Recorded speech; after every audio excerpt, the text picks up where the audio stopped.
there's no point at all, in dreaming small. Hello everyone and welcome back to my channel. If you're watching this on YouTube or if you're watching this on social media somewhere, do check out my YouTube channel on the actual page and subscribe, hit the notification bell to see what videos come up. So I thought I'd do a video today about tips for being productive when you have a chronic illness. So a lot of people ask me how I get so much done in a day and how I am able to have that much energy and be that productive, most days, not every day. I have bad days, I have bad weeks, I have bad months. But generally I'm able to be productive because I've learned within myself things that work to help my productivity. So I thought I'd share 12 tips with you that might help your productivity. Not all of them will work. You might find other things work other than what I say. It's about finding out, trying, testing, trying to work out what works for you as an individual, because everyone is different and everyone has a different motivation, a different way of energizing. You have different things that work in terms of being productive. It's really about finding it. But I hope these tips will be useful to help you be as productive as possible.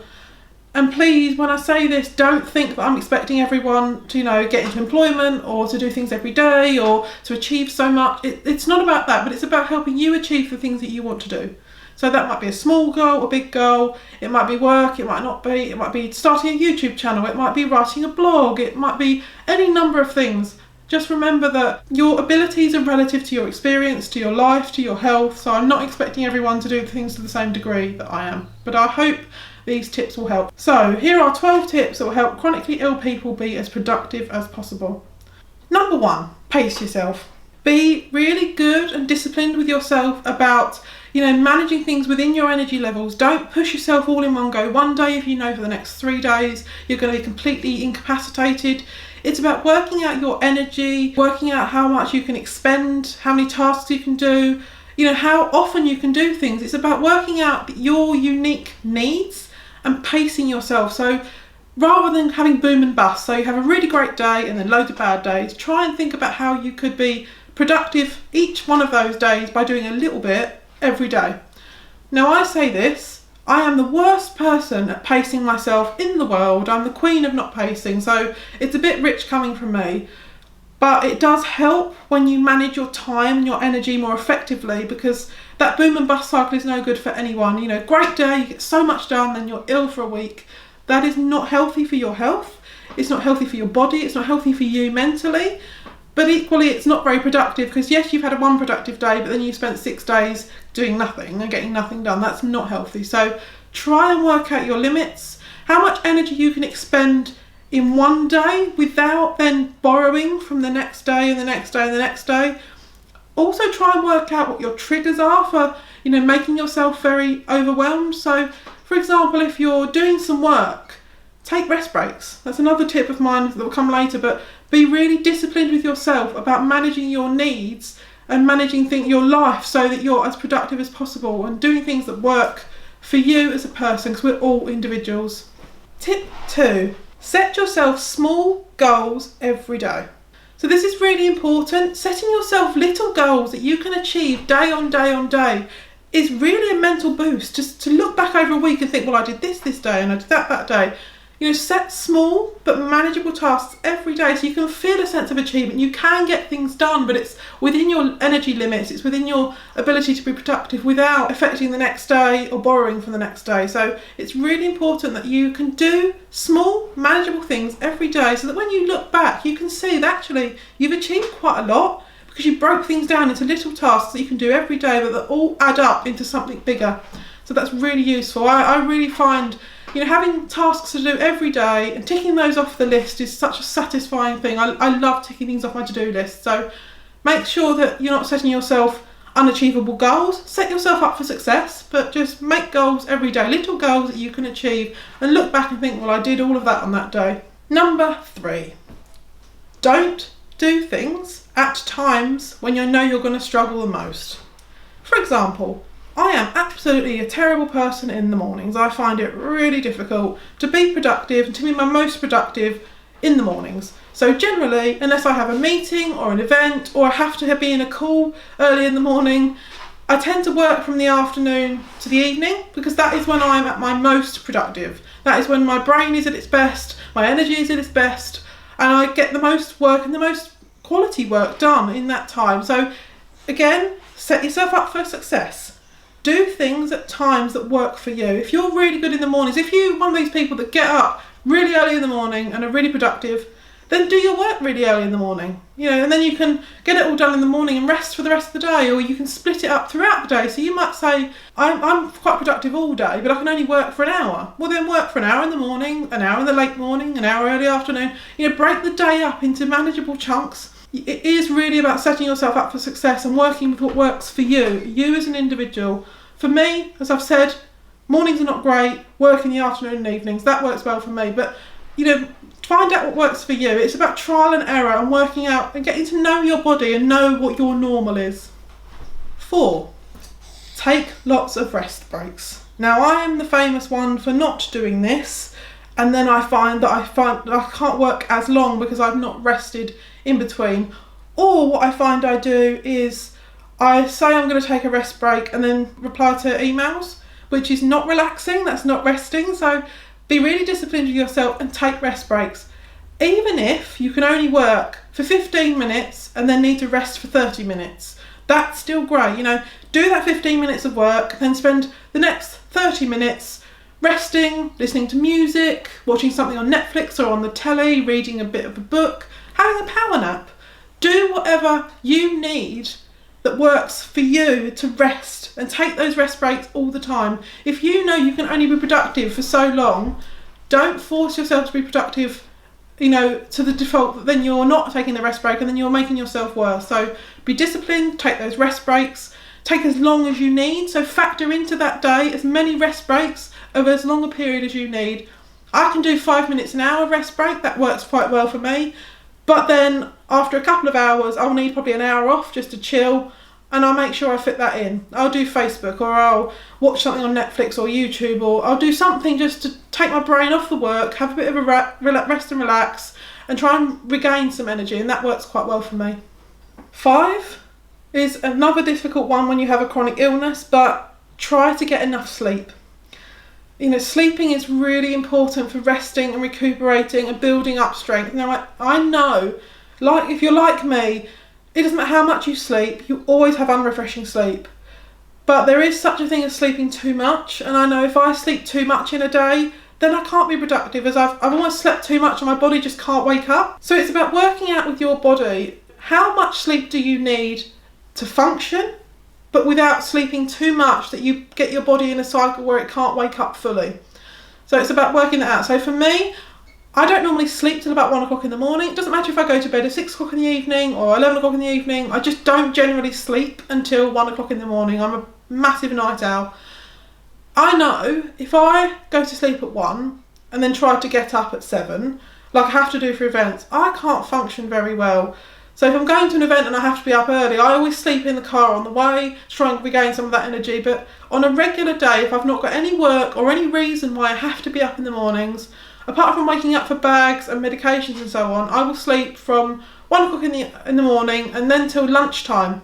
Now that's quite late for me, but that is to get enough sleep in order to function for the rest of the day. So I don't sleep very well, pain wakes me up, I get very uncomfortable, I struggle to get back to sleep, I struggle to switch my brain off. But I know if I go to bed about 11 o'clock, I'll probably fall asleep about 1, I then sleep in until lunchtime, minus all the waking up for meds and because I'm in pain. I know that I can get enough sleep then to work for the afternoon and the evening. So that works quite well for me, and that helps me be my most productive. So it's about working out for you what works for you. How much sleep do you need to function without sleeping too much and causing that bad cycle where you're sleeping all the time and you never really truly wake up. 6 is another difficult one when you have a chronic illness, especially if you have gastric issues, is to try and stay hydrated. Now, being hydrated is really important for productivity. If you are dehydrated, you are not going to be your most productive. I'm quite fortunate in a sort of funny way that I have my TPN, so my intravenous nutrition and my intravenous feeding, which means that I get 5 litres of intravenous fluid every day.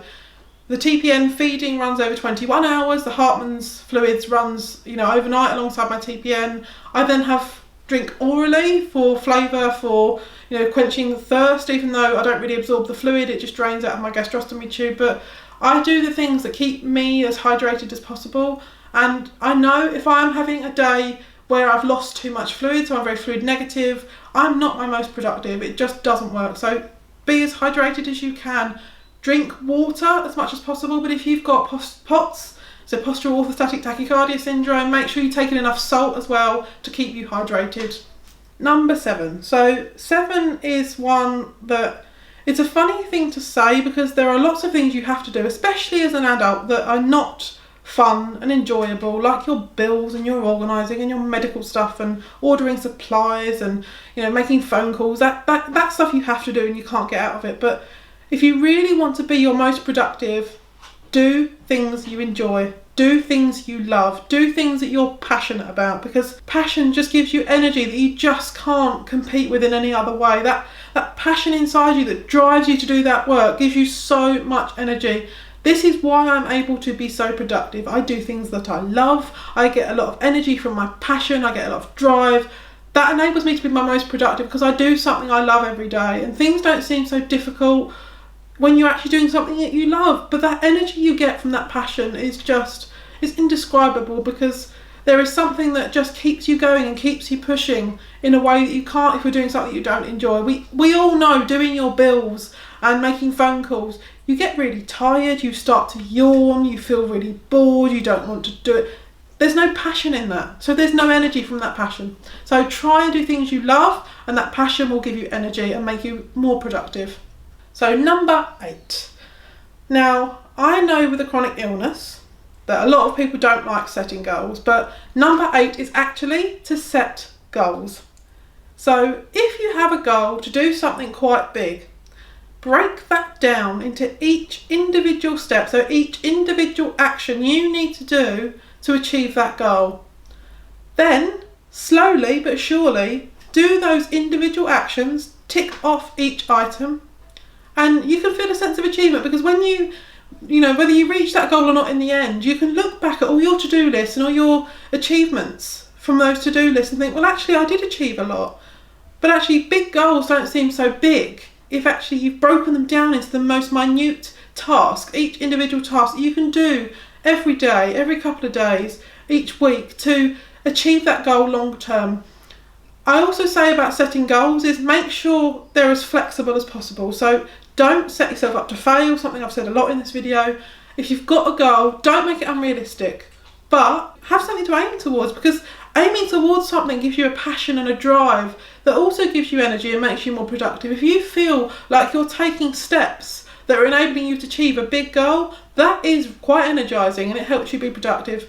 I am a very goal-oriented person, so I know I need things to aim towards, I need things to do, and that's how I keep energised and keep going, because I know I've got goals to aim towards and I know all the steps I'm going to take to reach that goal. And then the things you don't do, you carry over to the next day, and then you tick those off the next day, and you carry the things that, and you just carry on like that. But when you look back, you feel that sense of achievement because you can see all the things you've done and recognise yourself for all the things you've done to reach that goal. So 9 is to persevere. Now, I'm not talking about pushing yourself beyond your limits, making yourself poorly and doing things that are going to just make you more ill, more tired, and just feel really desperate about things. But there is this element of perseverance in this. Sometimes I might get up at lunchtime, 2 o'clock, I've still got nothing done. But actually, if I persevere and keep trying, eventually I might pick up that productivity, I might gain that boost of energy, that boost of adrenaline that helps me get my work done. So that there is an element of not pushing yourself too hard, but equally persevering a little bit. If you don't work and be productive in the first hour of what you're doing, you don't know if you're going to be productive in the second hour, the third hour. You might get a bit of a boost if you keep persevering. So perseverance is really important, because it's amazing.